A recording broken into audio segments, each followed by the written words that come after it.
ပြည်ထောင်စုမပြိုကွဲရေးဆိုပြီးတော့ခမားတို့ပြောတယ်ကျွန်တော်ပြောနေတာဝါကိုချော့ပြီးတော့ပေါင်းဖို့ပြောနေတဲ့ကိစ္စမဟုတ်ဘူးခမားတို့မှာစီးနဲ့ကန်းနဲ့တရားဥပဒေနဲ့ဆက်ဆံခဲ့ရဲ့လားဆိုတဲ့ကိစ္စအရေးကြီးတာ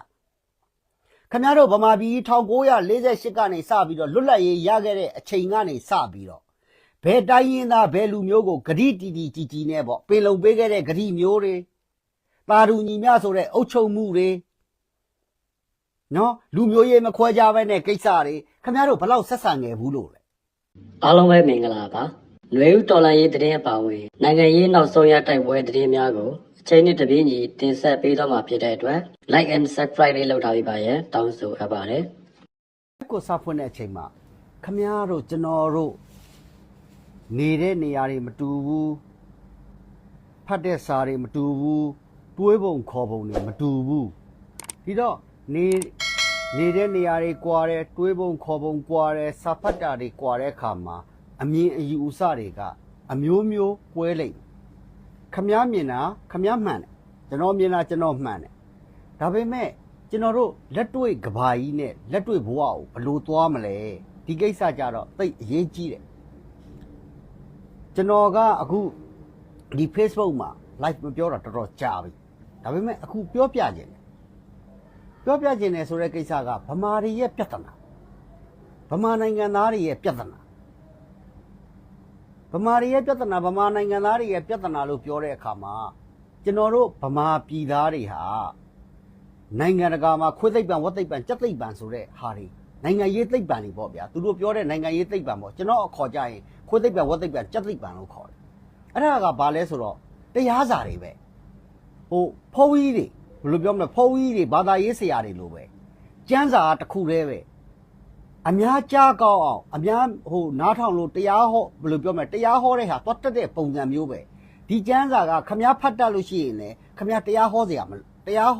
လိုဘူးတိပိဋကသုံးပုံကိုခမားဖတ်တတ်ပြီးဟေးဆိုလို့ရှိရင်လေ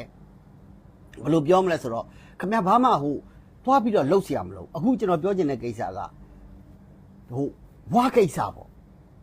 အဲ့တော့လူတွေကပြောဦးမယ်ဟဲ့မင်းဝါရှိရနေပြီးတော့ပတ်စံရထားလားမင်းကဝါကိုထပ်ပြီးတော့ဟိုဘယ်လိုပြောမလဲ promotion လုပ်ပြန်ပြီလားဆိုပြီးတော့နော် promotion လုပ်ပြန်ပြီလားဆိုပြီးတော့ခင်ဗျားတို့ကျွန်တော်ကိုပြောဦးမယ်ကျွန်တော်ပြောချင်တာကဝါကိစ္စကိုပြောချင်တဲ့ကိစ္စကကျွန်တော်နေထိုင်တဲ့ဖင်လန်နိုင်ငံရဲ့အနေအထားနဲ့ပတ်သက်ပြီးတော့ကျွန်တော်ပြောမှာ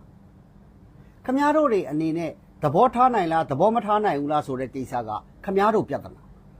ဗမာပြည်ထဲမှာခင်ဗျားတို့နေတယ်ခင်ဗျားတို့ရင်ဆိုင်ရမယ်ခင်ဗျားတို့ဘယ်လိုသဘောထားမလဲဆိုတဲ့ကိစ္စအဲ့တော့ကျွန်တော်တို့ဖင်လန်စကားနဲ့ပြောပြီးဟေးဆိုလို့ရှိရင်အာဘေနာမားဆိုတာရှိတယ်အာဘေနာမားဆိုလို့ရှိရင်ခင်ဗျားတို့အင်္ဂလိပ်လိုရိုက်ရှာမယ်ဆိုလို့ရှိရင်အိုလန်းလို့ခေါ်တယ်အန်တီစနိုးအာဘွားနော်အိုလန်းလို့ခေါ်တယ်ဒီအာဘေနာမားမှာဘာပေးထားလဲဆိုတော့ကိုယ်ပိုင်အုပ်ချုပ်ခွင့်ပေးထားတာအာဘေနာမားကိုကျွန်တော်တို့ကကိုယ်ပိုင်အုပ်ချုပ်ခွင့်ပေးထားတယ်အဲ့ဒီအာဘေနာမားကဘလောက်အရေးကြီးလဲဆိုလို့ရှိရင်ရုရှားတွေလည်းအရန်လိုချင်တယ်ဒီပင်လယ်ထဲဟိုသမုဒ္ဒရာထဲမှာရှိတဲ့ကျွန်းပေါ့အဲ့ဒီမှာအများဆုံးနေတဲ့လူတွေကဆွီဒင်လူမျိုးတွေဖင်လန်စကားတခွန်းမအောင်မပြောဘူးဖင်လန်စကားကိုတခွန်းမအောင်မပြောဘူးဟိုခင်ဗျားတို့အခုကြားဘူးနေတဲ့ပုံစံပြောမယ်ဆိုလို့ရှိရင်ဒိန်းမတ်ကဂရင်းလန်းကိုပိုင်ထားသလိုပေါ့ဒီခါမှာဒီဆွီဒင်စကားပဲပြောနေတဲ့လူတွေကိုကျွန်တော်တို့ကဖင်လန်နိုင်ငံရဲ့ area ကိုပို့ပြီးတော့ကြီးကျင်တာ။ဖင်လန်နိုင်ငံရဲ့ area ကိုပို့ကြီးကျင်တဲ့အခါကျတော့ဒီဥစ္စာပေါ့အာဘေနာမားဆိုတဲ့အဲ့ကျွန်းကိုကျွန်တော်တို့ကရထားမှကျွန်တော်တို့ကနေမြေထဲမှာထည့်ထားမှစီရေးရပဲအသုံးပြုစီးပွားရေးရပဲအသုံးပြုဘလို့ပဲဖြစ်ပေါ့ကိုကနော်ကိုကနေပြီးတော့အဲ့ဒီလိုမျိုးရထားမှကို့အခွင့်အရေးတစ်ခုရှိမယ်ဆိုတာကိုဖင်လန်နိုင်ငံသားတွေကသိဖင်လန်နိုင်ငံသားတွေကတွက်တယ်ဖင်လန်အစိုးရကသိတဲ့အခါမှာဒီကောင်တွေဟာဆွီဒင်တွေပဲငါတို့နိုင်ငံကိုတစ်ချိန်ကအုပ်ချုပ်ခဲ့တဲ့လူတွေပဲအဲ့ဒီလိုမျိုးသဘောမထားပဲနဲ့အဲ့ဒီအာဘေနာမားကလိုအပ်တဲ့ဟာဆိုလို့ရှိရင်ကျွန်တော်တို့ကပေးရအဲ့ဒီအာဘေနာမားကိုအခွန်လွတ်နေရာအဖြစ်ကျွန်တော်တို့ကသတ်မှတ်ပေးရ တော့ခမားတို့နေခဲ့ဘူးလားမနေခဲ့ဘူးလားဒီလိုဟာမျိုးတွေကိုကျွန်တော်ပြောနေတာမဟုတ်ဘူးခမားတို့အခုဝါတွေကိုမြင်တဲ့သဘောထားခမားတို့ကဝါတွေကိုမြင်ပြီးဟဲ့ဆိုလို့ရှိရင်ဝါဆိုတဲ့လူတွေကတရုတ်တွေဝါဆိုတဲ့လူတွေကတရုတ်စကားပြောတယ်ဝါဆိုတဲ့လူတွေကဒီတောင်ပေါ်သားတွေဝါဆိုတဲ့လူတွေကခမားတို့မြင်ပြီးဆိုရင်အရိုင်းအဆိုင်နေဒီတော့ခမားတို့ကိုပြောချင်တာကခမားတို့အနေနဲ့ဗမာပြည်တော်စုကြီးမပြိုကွဲရေးဒို့အရေးပေါ့ဗျာခမားတို့ကပြောနေတယ်အဲ့တော့ပြည်တော်စုကြီးမပြိုကွဲရေးဒို့အရေးလို့ခမားတို့ကပြောနေပြီဟေ့ဆိုလို့ရှိရင်လူမျိုးဆွဲလို့ရမလားဘာသာဆွဲလို့ရမလားအဲ့ဒီကိစ္စကိုခမားတို့အရင်ဆုံးပြန်ပြီးတော့စဉ်းစားဖို့လိုကျွန်တော်တို့အာဗင်နာမားကိုဘာဖြစ်လို့ဒီအခွင့်အရေးတွေပေးရလဲဘာဖြစ်လို့အာဗင်နာမားကိုကျွန်တော်တို့ဖင်လန်လူမျိုးတွေရဲ့အခွန်မှာအာဗင်နာမားကိုပေးရတာအဲ့ဒါဟုတ်လားမဟုတ်လားအခုဖင်လန်နိုင်ငံမှာရှိနေတဲ့လူအများစုရှိတယ်ចောင်းသားတွေအများစုလည်းရှိတယ်အာဗင်နာမားကဘလို့အခွင့်အရေးတွေရထားလဲနော်ဆွီဒင်မှာရှိနေတဲ့ရှစ်နေကြီးဦးအောင်ထူးတို့ကိုပါသွားမေးလို့ရတယ်ဆွီဒင်တွေအများစုနေတဲ့အာဗင်နာမားပေါ့အိုလန်းလို့ခေါ်တဲ့အဲ့ဒီကျွန်းကဘာအခွင့်အရေးတွေရထားလဲဘာတွေရထားလဲကျွန်တော်တို့ကဘာဖြစ်လို့ပေးရလဲသူတို့မှာကရွေးချယ်ခွင့်ရှိတယ်မင်းတို့ဖင်လန်ကငါတို့ကိုဒီအခွင့်အရေးတွေမပေးဘူးဆိုလို့ရှိရင်ငါတို့ဆွီဒင်နဲ့ပေါင်းမယ်မင်းတို့ဖင်လန်ရောဆွီဒင်ရောကဒီအခွင့်အရေးတွေမပေးဘူးဆိုလို့ရှိရင်ငါတို့ရုရှားနဲ့ပေါင်းမယ်လူဆိုတာကအကျိုးအမြတ်တွေကိုကြည်တာလေဗျာသူတို့ကကျိုးမာနေတဲ့လူတွေသူတို့ကိုအခွင့်အရေးဘယ်သူပေးနိုင်လဲပေးနိုင်တဲ့သူအပေါ်မှာသူတို့ကဆက်ဆံသွားတာအဲ့တော့ခင်ဗျားတို့ကဒီကောင်တွေကတော့နိုင်ငံချစ်စိတ်မရှိဘူးဟဲ့ဒီကောင်တွေကတော့ကိုကြိုးရှာတယ်ဟဲ့ဒီလိုမျိုးတစ်ချိန်လုံးသွားပြောနေလို့ရှိရင်လေသူနဲ့ကိုနဲ့သာပြဿနာတက်နေမှာဒါပေမဲ့သူတို့ကဘာမှမဖြစ်ဘူးကိုပဲပြဿနာတက်နေမှာခွဲနိုင်လို့ရှိရင်ကျွန်တော်တို့ကတခါတည်းခွဲလိုက်ဟဲ့အောင်နေမင်းတို့ငါတို့နိုင်ငံနဲ့မပေါင်းနဲ့ဆိုပြီးခွဲနိုင်ရင်တခါတည်းခွဲလိုက်အဲ့ဒီလိုမခွဲဘူးဆိုလို့ရှိရင်သူ့မှာကရွေးချယ်ခွင့်တွေအများကြီးရှိနေသူ့မှာကရွေးချယ်ခွင့်တွေအများကြီးရှိနေတယ်သူကသူလည်းရက်တီလို့ရတယ်သူကျွန်းသားလေးပေါ့ဗျာကျွန်းမှာရှိနေတဲ့လူဦးရေ2000 3000နဲ့သူငါးရှာတာတို့အိုက်စလန်းလိုမျိုးပေါ့သူရက်တီလို့ရတယ်သူရက်တီလို့လည်းရတယ်သူ့မှာရွေးချယ်ခွင့်တွေလည်းရှိတဲ့အခါမှာကိုကသူ့ကိုလိုချင်တဲ့လူဖြစ်သွားတယ်ဒီအခါကျတော့ကိုကအခွင့်အရေးတွေပေးရတယ်ဒါဖင်လန်နိုင်ငံမှာစာဖတ်ဖို့လိုတယ်နော်ဒီကျွန်းတွေအကြောင်းလေ့လာဖို့လိုတယ်နော်အဲ့ဒီလိုမဟုတ်ဘဲနဲ့ဖင်လန်နိုင်ငံမှာကိုယ့်အိမ်မှာကိုနေနော်ကိုမျိုးတွေကကိုတော့အပြေမထွက်အဲ့ဒီလိုမျိုးလူတွေကတော့ကျွန်တော်ပြောတဲ့အကြောင်းတွေသိချင်မှသိခင်ဗျားတို့စာတွေဖတ်မယ်အပြင်တွေသွားမယ်ခရီးတွေထွက်မယ်လူတွေကိုမေးမယ်ဒါမျိုးဆိုလို့ရှိရင်ခင်ဗျားတို့သိလာလိမ့်ဖင်လန်အခေါ်ကအာဗင်နာမဆွီဒင်အခေါ်တို့နိုင်ငံတကာအခေါ်တို့ဆိုလို့ရှိရင်အိုလန်းလို့ခေါ်တယ်ကျွန်တော်တို့ကိုယ်ပိုင်အုပ်ချုပ်ခွင့်ပေးထားတယ်ကိုယ်ပိုင်ခွင့်ရေးပေးထားရတယ်သူတို့ရှိကဘာမှအခွန်ကောက်လို့မရဘူးသူတို့ကိုကျွန်တော်တို့ကလိုအပ်တာပေးရသူတို့အနေနဲ့ကြလို့ရှိရင်ဖင်လန်နဲ့မပေါင်းဘူးဆွီဒင်နဲ့ပေါင်းမယ်လှုပ်လို့ရဖင်လန်နဲ့ဆွီဒင်နဲ့မပေါင်းဘူးရုရှားနဲ့ပေါင်းမယ်လှုပ်လို့ရဒီလိုအခြေအနေတွေကိုခင်ဗျားတို့သေသေးချာချာသိဖို့လို့ဒီကကြတော့ဝါတွေကိစ္စဆိုပြီးတော့ခင်ဗျားတို့အခုပြောလာဒီတော့ဝါတွေကသူ့ဘာသာသူရက်တီလို့ရကျွန်တော်တို့ကချင်မှာကျွန်တော်တို့ရှမ်းမှာမြေရှားဆိုတဲ့ကိစ္စမပေါ်ခင်မှာတော့မှဝါတွေကသူ့နေရာမှာသူ့ဟာသူမြေရှားတူးနေပြီနော်ဒီကြားထဲမှာခင်ဗျားတို့ပြောလိုက်မယ်ဝါတွေကနော်စစ်တပ်နဲ့ပေါင်းပြီးတော့ဟိုအခွင့်အရေးတွေရတယ်ဒီအခွင့်အရေးတွေရတယ်ဆိုပြီးခင်ဗျားတို့ပြောလိုက်မယ်အဲ့ဒါလည်းကျွန်တော်မငြင်းဘူးဘာတစ်ခုမှမငြင်းဘူးသို့တော့သူတို့ကဒီစီးပွားရေးတွေကိုဗမာပြည်ထဲမှာသူတို့လာလုပ်တယ်အခွန်ပေးရတာရှိတယ်အခွန်မပေးရတာရှိတယ်စစ်တပ်နဲ့ပေါင်းပြီးတော့နေတဲ့အတွက်စစ်သားတွေကိုတော့သူတို့ကလက်ထိုးရတာရှိတယ်စစ်ဗိုလ်တွေကိုလက်ထိုးရတာရှိတယ်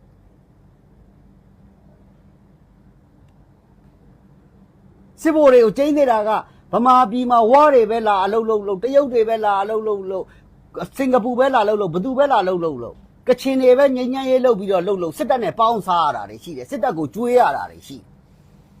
ဒီတော့ခင်ဗျားတို့အခုဗမာနိုင်ငံရေးသမားတွေအကုန်လုံးကပြောနေခင်ဗျားတို့ကဒီမိုကရေစီကြိုက်တယ်โอเคဒီမိုကရေစီကြိုက်ခင်ဗျားတို့ဒီမိုကရေစီကမြေပြန့်ကလူတွေရဲ့ဒီမိုကရေစီသူတို့ကသူတို့ဘဝနဲ့သူတို့သွားရတဲ့ကိစ္စ သူတို့ရှင်ကြီးဝမ်းလည်းဝင်ငယ်ပြီးသွားပြီရှင်ငယ်ဝမ်းလည်းဝင်ငယ်ပြီးသွားပြီဆိုတဲ့ပုံစံမျိုးဗမာပြည်ကွန်မြူနစ်ပါတီနဲ့လည်းသူတို့ဆက်ဆံခဲ့ဘူးသွားပြီနော်စစ်တပ်နဲ့လည်းဆက်ဆံခဲ့ဘူးပြီးသွားပြီသူတို့မှနောက်ခံမရှိဘူးဟဲ့ဆိုလို့ရှိရင်သူတို့ကိုနှီးမျိုးစုံနဲ့ပြည်မာကြီးကလာပြီးတော့တခြားလူမျိုးတွေလိုပဲအနိုင်ကျင့်မှာပဲဆိုတဲ့အတွေးခေါ်ကသူတို့ခေါင်းထဲမှာရှိပြီးသားအဲ့ဒါကိုခင်ဗျားတို့သွားပြီးတော့ချက်ချင်းရိုက်နှက်ပြီးတော့ထုတ်လို့လည်းရတဲ့ဟာမဟုတ်တိုင်းရင်းသားလူမျိုးစုတွေကဝါတွေမှမဟုတ်ဘူးမိုင်းလားမှမဟုတ်ဘူးကိုးကန့်မှမဟုတ်ဘူးကချင်မှမဟုတ်ဘူးချင်းမှမဟုတ်ဘူးဗမာလူမျိုးတွေကငါတို့ကိုဒီမြေပြန်သားတွေပေါ့ဗမာလူမျိုးလို့မပြောချင်ပါဘူးမြေပြန်သားတွေလူမျိုးကြီးတဲ့လူတွေကငါတို့ကိုအနိုင်ကျင့်မှာပဲငါတို့ကိုလူဘာဝမှာပဲငါတို့ကိုလိမ်မှာပဲငါတို့ကိုညာမှာပဲဆိုတဲ့အတွေးခေါ်တွေကတိုင်းရင်းသားလူမျိုးပေါင်းစုံမှာရှိပြီးသားဒီအခါကျတော့ခမရတို့ကိုပြောချင်တာပြည်တော်စုမပြိုကွဲရေးဆိုပြီးတော့ခမရတို့ပြောတယ်ကျွန်တော်ပြောနေတာဝါကိုချော့ပြီးတော့ပေါင်းဖို့ပြောနေတဲ့ကိစ္စမဟုတ်ဘူးခမရတို့မှာစီးနဲ့ကန်းနဲ့တရားဥပဒေနဲ့ဆက်ဆံခဲ့ရဲ့လားဆိုတဲ့ကိစ္စအရေးကြီးတာခင်ဗျားတို့ဗမာပြည်1948ကနေစပြီးတော့လွတ်လပ်ရေးရခဲ့တဲ့အချိန်ကနေစပြီးတော့ဘယ်တိုင်းရင်းသားဘယ်လူမျိုးကိုဂတိတီတီကြီးကြီးနဲ့ပေါ့ပင်လုံပေးခဲ့တဲ့ဂတိမျိုးတွေတာရူညီမြဆိုတဲ့အုတ်ချုပ်မှုတွေနော်လူမျိုးရေးမခွဲကြဘဲနဲ့ကိစ္စတွေခင်ဗျားတို့ဘလောက်ဆက်ဆံခဲ့ဘူးလို့လဲခင်ဗျားတို့ဘလို့မျိုးဂတိတွေတီးခဲ့ဘူးလို့လဲခင်ဗျားတို့တွေအကုန်လုံးကတိုင်းရင်းသားလူမျိုးပေါင်းစုံရှိကရှိသမျှဒေသကတယံဇာတာတွေအကုန်လုံးကိုစစ်တပ်လဲယူတယ် NLD လဲယူတယ်ကွန်မြူနစ်လဲယူတယ်ရှိသမျှဗမာအဖွဲ့အစည်းတွေအကုန်လုံးကနောက်ဆုံးကုန်ပြောလို့ရှိရင်ဟာတအားကောင်းပါတယ်ဆိုတဲ့ចောင်းသားတွေအဲ့ဒီလူတွေတောင်မှအကုန်လုံးကမိခိုဖြစ်သွားတာကျွန်တော်တို့ ABSDF ကျွန်တော်ဂုံယူတယ် ABSDF မှာပါခဲ့ဘူးလို့ကျွန်တော်မွေးနေ့မတိုင်ခင်ကျွန်တော်ပြောတာဂုံယူတယ်ဒါပေမဲ့ကျွန်တော် ABSDF ရဲဘော်တယောက်တည်တိုင်းရင်းသားအဖွဲ့အစည်းတွေပေါ်မှာမိခိုဖြစ်သွားတယ်ကျွန်တော်တို့ကိုချေတော့ပေါ်ကိုမရက်တည်နိုင်အဲ့ဒီအခါမှာတချို့ ABSDF ကကောင်းနေရပြောလိုက်မယ်ငါတို့ကမိခိုမဟုတ်ဘူးကွာဆရာကြီးကွာဆိုပြီးတော့ပြောတဲ့ ABSDF တွေရှိလိမ့်အဲ့ဒီကောင်တွေကအဲ့ဒါယူနေတာ ABSDF ဆိုတာဒီတိုင်းရင်းသားအဖွဲ့အစည်းတွေပေါ်မှာအကုန်မိခိုးနေရတယ်လက်နက်မိခိုးရတယ်နောက်ဆုံးကုန်ပြောလို့ရှိရင်တိုင်းရင်းသားအဖွဲ့အစည်းတွေပေါ်မှာ ABSDF ကကိုအိတ်ရာတနေရာစာလေးရဖို့အတွက်အ ਨੇ ဆုံးမိခိုးနေရတယ်။ဘာဖြစ်လို့လဲ ABSDF မှာစစ်တပ်ကိုတော်လှန်ဖို့အတွက်ကျွန်တော်တို့နေဆက်ကိုထွက်လာကျွန်တော်တို့မှာနေမြေမရှိဘူး။အကုန်လုံးကနေမြေတွေကအကုန်လုံးတစိမ့်ရိုက်ထားပြီးသွားပြီကြော့ပါရဲ့ဗမာလိုပြောလို့ရှိရင်ဂရန်ကျသွားပြီ။ဒီနေရာကကချင်ပိုင်နာဒီနေရာကကရင်ပိုင်နာဒီနေရာကချင်းပိုင်နာဒီနေရာကရခိုင်ပိုင်နာဒီနေရာကဝပိုင်နာဆိုပြီးတော့ဒီတော့ကျွန်တော်တို့ကနေမြေမရှိတဲ့အတွက်အ ਨੇ ဆုံးကျွန်တော်တို့ခေါင်းချဖို့အတွက်တနေရာလေးပေါ့နောက်ဆုံးကုန်ပြောရင်ဟိုတစ်ပေနှစ်ချောင်းကိုပကတ်လေးလွှဲတဲ့အထိကျွန်တော်တို့ကတိုင်းရင်းသားတွေပေါ်မှာကျွန်တော်တို့မှီခိုးနေရအဲ့ဒီအခါမှာကိုဆရာကြီးလုပ်ပြီးတော့ငါတို့ ABSDF ကကွာဘယ်ကောင်းမှမမှီခိုးအောင်မလုပ်နဲ့ခင်ဗျားတို့ကျွန်တော်တို့လက်တွေဘဝမှာတကယ်မှီခိုးရတာ ABSDF ကအခုတိုင်းရင်းသားအဖွဲ့အစည်းတွေနဲ့ဘာဖြစ်လို့အဆင်ပြေလဲဆိုတော့ ABSDF ကနေမြေတောင်းသမျှနေမြေတောင်းတဲ့အဖွဲ့အစည်းမဟုတ်ဘူးငါတို့ဒီနေရာလိုချင်တယ်ငါတို့ဒီနေရာပေးပါဆိုပြီးတောင်းနေတာအဖွဲ့မဟုတ်ဘူးငါတို့ဒီနေရာမှာယုံထိုင်မယ်ဆိုပြီးတော့မလုပ်တဲ့အတွက် ABSDF ကမဟာမိတ်တွေအကုန်လုံးနဲ့ပေါင်းလို့ရဒီတော့ခမရတို့အခု UNG တို့ဘိုးနဂါတို့ရှိသမျှလူတွေအကုန်လုံးကခမရတို့မှာနေမြေရှိတယ်ဟေးဆိုလို့ရှိရင်မင်းမနေမြေရှိလို့မင်းသယံဇာတရရင်စံပေးရင်စီဘယ်လိုပြောမလဲစံနဲ့စီနဲ့လဲတယ်လို့ပေါ့ဗျာစံပေးမှစီရတာစီပေးမှစံရတာအခု UNG ကနေပြီးတော့သူ့အညာဒေသလို့ပြောတယ်အညာဒေသကထွက်တဲ့သယံဇာတတွေအညာဒေသကရတဲ့ဝင်ငွေတွေကမင်းမဝင်ငွေရှိပြီဆိုလို့ရှိရင်ဘယ်တိုင်းရင်းသားမှမင်းကိုရော့အင်းဆိုပြီးတော့မပေးတော့ဘူးအယောင်းအဝယ်တွေကဖြစ်ပြီမင်းအဲ့ဒီဒေသမှာထိုင်နေလက်နဲ့လိုချင်တယ်ငါတို့ရှိရရှိ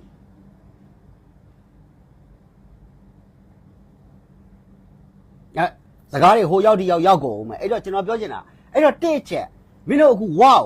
လူမျိုးမတူဘာသာမတူဟုတ်ပြီမင်းတို့နဲ့လူမျိုးမတူဘာသာမတူဒါပေမဲ့အဲ့ဒီဝဒေသလို့ပြောတဲ့ရှမ်းပြည်နယ်တကယ်ပြောလို့ရှိရင်ဝဒေသလို့ပြောပြီးဟေးဆိုလို့ရှိရင်ဗမာတွေကခက်ဝေးပါဗျာတကယ်ပြောရမယ့်ကိစ္စကဝကိစ္စပြောပြီးဟေးဆိုလို့ရှိရင်ရှမ်း စကားပြောတာပိုကောင်းတယ်ဘာဖြစ်လို့လဲဆိုတော့ဒီနေရာဒီဒေသကတစ်ချိန်လုံးကရှမ်းပိုင်တာဟုတ်ဒီနေရာဒီဒေသကရှမ်းပြည်နယ်ထဲမှာပါခဲ့တဲ့ဟာသမိုင်းအစဉ်အဆက်ကိုပြောရင်ငကိုတော့ကဝပြည်နယ်တို့ဝနယ်မြေတို့ရှိတာမဟုတ်ဘူးဒီတော့ဝပြည်နယ်တို့ဝနယ်မြေတို့မရှိတဲ့ဟာတွေဆိုလို့ရှိရင်နော်ရှမ်းနေပိုင်တဲ့ကိစ္စမှာအရင်ဆုံးစကားပြောရင်ရှမ်းနေပြောတာကောင်းတာပေါ့တကယ်စကားပြောပြီးဟဲဆိုလို့ရှိရင်ဒီနေရာဒီဒေသဒီမြေစမ်းရှမ်းစော်ဘွားတွေနဲ့ဒီလိုမျိုးနေခဲ့တဲ့နေရာတွေသမိုင်းအစဉ်အဆက်ကရှမ်းနေပြောပေါ့မင်းတို့ကရှမ်းနေပုံပဲနဲ့မင်းတို့ဘာမှမဆိုင်တဲ့ကောင်လာပြီးတော့ပြောနေပြီအခုကဗမာတွေကနေပြီးတော့ဝါကိစ္စကိုပြောတယ်မင်းကမင်းတော့ဗမာတွေထဲမှာမင်းကမင်းចောင်းသားမကားလို့ဒီမိုကရေစီမကားလို့လူခွင့်ရေးခွေးခွင့်ရေးမကားလို့ကြွက်ခွင့်ရေးမကားလို့ခွေးသိပ်ပြန်ဝက်သိပ်ပြန်ကြိုက်တဲ့သိပ်ပြန်မင်းတို့သင်းလာတဲ့တကယ်ကြားလို့ရှိရင်ကာယကံအစ်စ်သည်တကယ်စကားပြောရမယ့်လူသည်ဝါနဲ့ရှမ်းနဲ့အရင်ဆုံးအစဉ်ပြေဖို့လို့ဝါနဲ့ရှမ်းနဲ့အရင်စကားပြောရဝါနဲ့ရှမ်းနဲ့အစဉ်မပြေဘူးဆိုတော့မှမင်းတို့ဗမာတွေကလာပြီးတော့ဟိုဘယ်လိုပြောမလဲဖြန်ပြေပေးတာတို့ညှိနှိုင်းပေးတာတို့လုပ်ရမယ့်ကိစ္စကျွန်တော်ပြောတဲ့အထဲမှာယုတ်တိယုတ်တာမကြဘူးမှန်တာမမှန်ဘူးဆိုလို့ရှိရင်ခင်ဗျားတို့အခုချက်ချင်းနဲ့ဝင်ပြီးတော့ပြောလို့ရတယ်ခင်ဗျားတို့အကုန်ဝင်ပြီးတော့ပြောလို့ရတယ်ခင်ဗျားတို့ဝင်ပြီးတော့ comment ပေးလို့ရတယ်ကျွန်တော်ပြောချင်တဲ့ကိစ္စဒီတော့ခင်ဗျားတို့အခုကိုယ်နဲ့မဆိုင်တဲ့ကိစ္စမှာစပြီးတော့ပြောတယ်မင်းတို့ဝါတွေကတရုတ်တွေဘယ်နေရာကနေဝင်လာတယ်ဘယ်လူကနေဝင်လာတယ်ဘလို့တွေဖြစ်လာတယ်မင်းတို့ပြောတယ်โอเคသူ့နေရာမှာသူ့ဟာနဲ့သူရက်တီလို့ရသွားပြီမင်းတို့သူတို့နေရာမှာဒီဝါဆိုတာနော်ရိုဟင်ဂျာနဲ့ဝါနဲ့သွားနိုင်လို့မရဘူးရိုဟင်ဂျာနဲ့ဝါနဲ့ဘာဖြစ်လို့သွားနိုင်လို့မရဘူးလဲဆိုတော့တရုတ်နောက်ခံရှိလို့ဝါဘကလိုက်ပြောတာမဟုတ်ဘူးဒီရိုဟင်ဂျာနဲ့ကြလို့ရှိရင်ရိုဟင်ဂျာတွေကဘတုံးကဝင်နေဘလို့ဖြစ်တဲ့ဆိုတဲ့သမိုင်းတွေကဒုတ်ထန်ဓာထန်ပြီးတော့ဟိုကိုအောင်နေပြောသလိုဆိုလို့ရှိရင်တော့ကဘာကြီးကိုရိုဟင်ဂျာတွေကနေပြီးတော့ဖန်တီးတာပေါ့ဗျာနော်ကဘာကြီးကိုရိုဟင်ဂျာတွေကတော့ဖန်တီးတာဒါပေမဲ့ဝါကြတော့အဲ့တောင်ပေါ်ဒေသတွေအဲ့နေရာတွေမှာဝါတွေနေခဲ့တဲ့ဆိုတဲ့သမိုင်းကရှမ်းတွေကိုယ်တိုင်ဒေသခံဖြစ်တဲ့ရှမ်းတွေကိုယ်တိုင်ကလက်ခံထားတယ်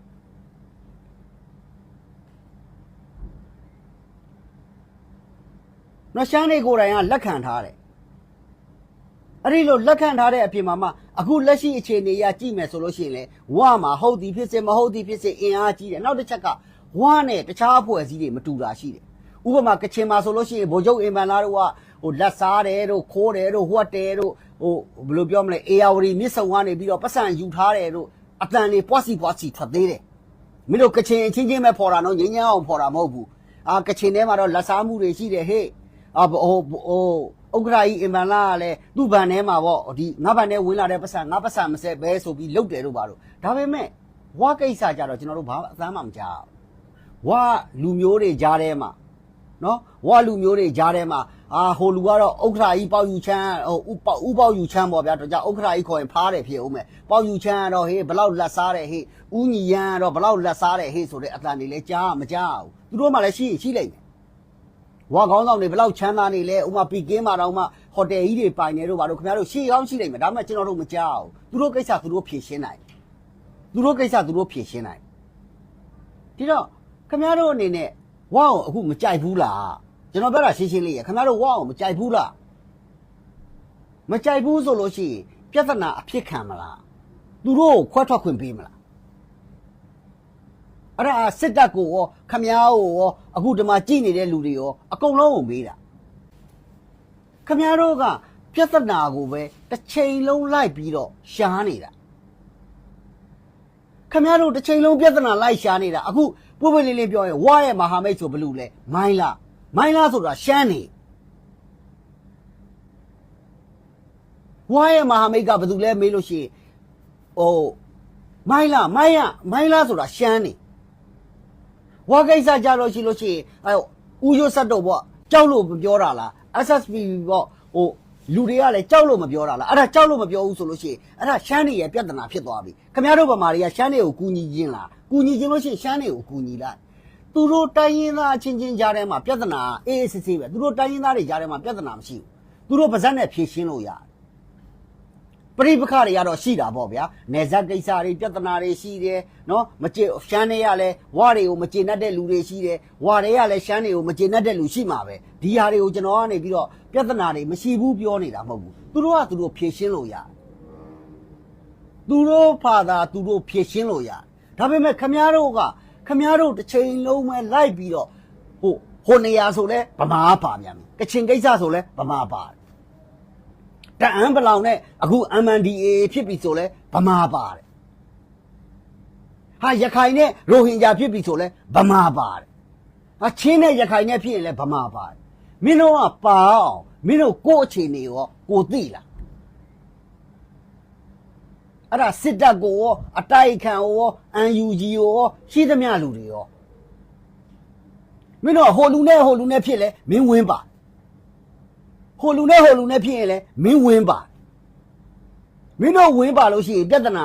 အေးသွားတာမရှိဘူးမင်းတို့ဝင်းပါတာနဲ့ပြဿနာအကြီးသွားတယ်မင်းတို့ဗမာအဲ့သူဟာသူအေးစစ်ဖြစ်နေတဲ့အထဲမှာဗမာဝင်းပါရင်တော့မှအဲ့ဒါပြဿနာသိသလေးကကြီးသွားအောင်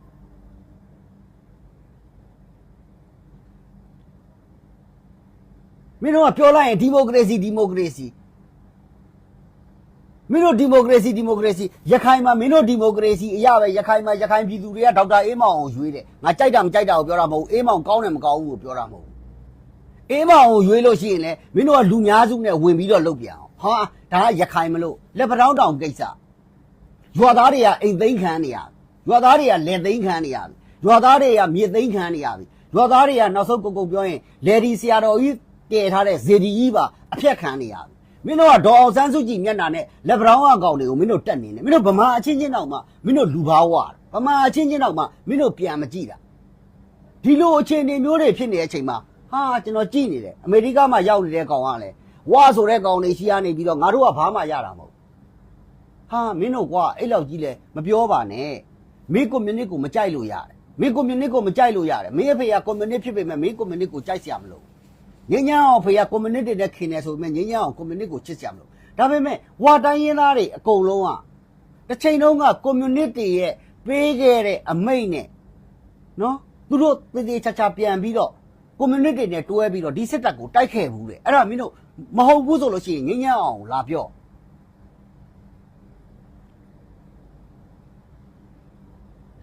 မင်းတို့လာပြီးတော့ပြောလို့ရတယ်ငင်းညောင်းအောင်ပြောလို့ရတယ်ဝါတွေဟာတစ်ချိန်လုံးကဗမာပြည်ကွန်မြူနစ်ပါတီကနော်ဥက္ကဋ္ဌကြီးသခင်ပါသိန်းတင်တို့နော်ဥက္ကဋ္ဌဟိုးစားရဲဘော်သုံးကျိတ်ဝင်ဦးကျော်စောတို့ဒီလိုလူတွေရဲ့အမိန့်ကိုနာခံပြီးတော့နော်ဒီဗမာစစ်တပ်ကိုတေးသေးချာချာတိုက်ခဲ့ဘူးတဲ့သမိုင်းရှိလားမရှိဘူးလားဆိုတဲ့ကိစ္စမင်းတို့တေးသေးချာချာလာပြောဒီစစ်တပ်ကိုသူတို့တိုက်ခဲ့ဘူးတဲ့ဟောဗမာပြည်ကွန်မြူနစ်ပါတီကို18ရက်နေ့4လပိုင်းမှာအာဏာပြန်သိမ်းတဲ့အချိန်မှာလဲတွဲထွက်တန်ရုံမှုတိတ်ကိုမရှိခဲ့ဘူးဝါတွေအနေနဲ့အခုအချိန်ထိဗမာပြည်ကွန်မြူနစ်ပါတီကလူကြီးတွေအပေါ်မှာဘလို့ဆက်ဆံနေလဲမင်းတို့ကိုယ့်ဘာသာကိုပြန်ပြီးတော့မေးကြည့်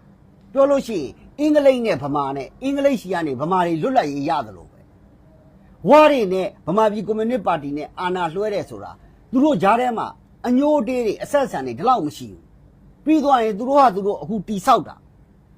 ဝါတွေဝါခေါင်းဆောင်တွေဘယ်လိုပြောမလဲဆိုတော့ဟိုလက်ပေးလက်ယူတွေလုပ်တယ်ပေါ့ဝါခေါင်းဆောင်တွေလက်ပေးလက်ယူတွေလုပ်တယ်ဝါခေါင်းဆောင်တွေခြာစားတယ်အကျင့်ပြတ်တယ်ဟေ့ဆိုလို့ရှိရင်သူတို့ဝါစစ်တပ်ကြီးကအခုလိုမျိုးဒီလောက်လဲကြီးမားစရာအကြောင်းမရှိပါဘူးသူတို့မှလည်းစားတော့စားတယ်ဒါပေမဲ့သူတို့တီတော့တီတယ်နော်ဝါခေါင်းဆောင်တွေလည်းအကျင့်ပြတ်တာတွေလက်စားတာတွေခြာစားတာတွေရှိမှာပဲဒါပေမဲ့သူတို့ကစားလဲစားတယ်လှုပ်လဲလှုပ်တယ်ဆိုတဲ့အထဲမှာပါတယ်ပြီးတော့မင်းတို့အခုပြောနေတဲ့လူတွေအကုန်လုံးကိုပြောတာမင်းတို့ပြည်တော်စုလို့ပြောရင်လူမျိုးဘာသာမရွေးပေါ့မင်းတို့ဆက်ဆံနိုင်လားဥပမာအခုမင်းတို့ရိုဟင်ဂျာကြတော့ပြောတယ်ရိုဟင်ဂျာတွေကိုမင်းတို့ဘယ်လိုပြောလဲဒီကောင်တွေကိုကဘာမကြေသချင်းဆိုခိုင်းလိုက်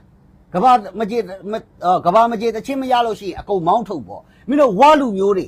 ကဘာမကြေသချင်းသွားဆိုခိုင်းလိုက်မင်းတို့ဝါလူမျိုးတွေလည်းကဘာမကြေသချင်းကိုမဆိုတတ်ဘူးဒါပေမဲ့မင်းအောင်လိုက်ကိုယ်တိုင်ကဥက္ကဋ္ဌကြီးဆိုပြီးတော့ကြက်စွပ်ပြုတ်လာတိုက်ရတယ်ဒီတော့မင်းတို့ပြဿနာကမင်းတို့ကကိုယ်နဲ့မဆိုင်တဲ့ကိစ္စမှန်သမျှအကုန်လုံးမှာဝင်ရှုပ်ပြီးတော့မင်းတို့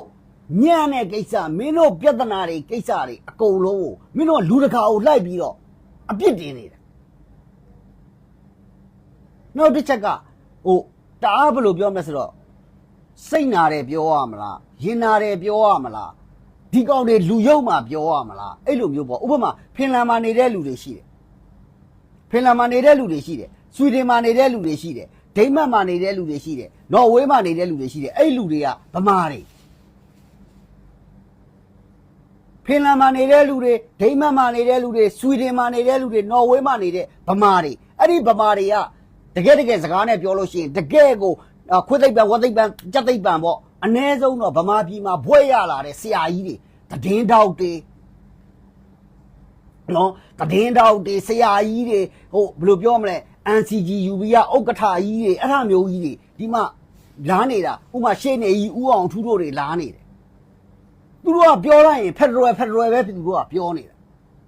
ရှေ့နေကြီးဦးအောင်ထူးဆိုလဲပြောလို့ရှိရင်ဖက်ဒရယ်ပဲတခါမှသူကဖက်ဒရယ်ကနေမကြောက်ဒါပေမဲ့ရှေ့နေကြီးဦးအောင်ထူးကိုပြောချင်တာခင်ဗျားဖက်ဒရယ်လှုပ်ချင်တိုင်းလှုပ်လို့မရဘူး